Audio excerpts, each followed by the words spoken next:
আসসালামু আলাইকুম। মূলদ সংখ্যা চেনার উপায়। মূলদ সংখ্যা চেনার উপায় ১ নাম্বার হচ্ছে সকল পূর্ণ সংখ্যা। সকল পূর্ণ সংখ্যার মধ্যে আছে হচ্ছে শূন্য, ধনাত্মক সংখ্যা ১, ২ আর হচ্ছে ঋণাত্মক সংখ্যা -1, -2। ২ নাম্বার আছে হচ্ছে সাধারণ ভগ্নাংশ। সকল সাধারণ ভগ্নাংশ যেমন হচ্ছে 5/3 অথবা হচ্ছে 1/2। সকল সাধারণ ভগ্নাংশ। ২ নাম্বার আছে হচ্ছে সকল পূর্ণ বর্গ সংখ্যার বর্গমূল। সকল পূর্ণ বর্গ সংখ্যার বর্গমূল যেমন ৮১, এটার পূর্ণ বর্গমূল হচ্ছে ৯। এরপর হইতে পারে হচ্ছে যে √4, যেমন এটা হচ্ছে 2।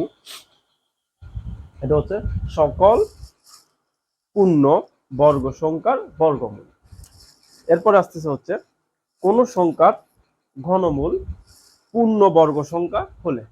কোন সংখ্যার ঘনমূল পূর্ণ সংখ্যা হলে। কোন সংখ্যার ঘনমূল পূর্ণ সংখ্যা হলে যেমন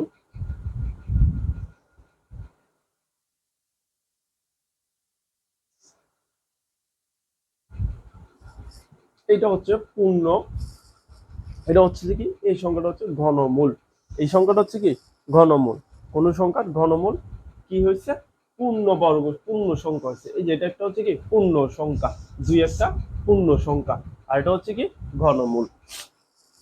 এরপর হচ্ছে যে দশমিকের পরে নির্দিষ্ট সংখ্যা হলে, অঙ্ক হলে, দশমিকের পরে নির্দিষ্ট অঙ্ক হলে যেমন 1.5, এটা হচ্ছে কি নির্দিষ্ট দশমিকের পরে নির্দিষ্ট অঙ্ক হলে।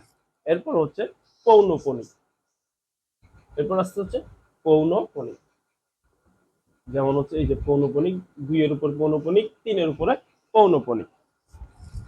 এই সমস্ত চিহ্নগুলো থাকলে এটা হচ্ছে কি মূলদ সংখ্যার চিহ্ন, মূলদ সংখ্যার আলামত। এই সমস্ত জিনিস থাকলে বুঝতে পারবেন যে ওই সংখ্যাটা মূলদ সংখ্যা।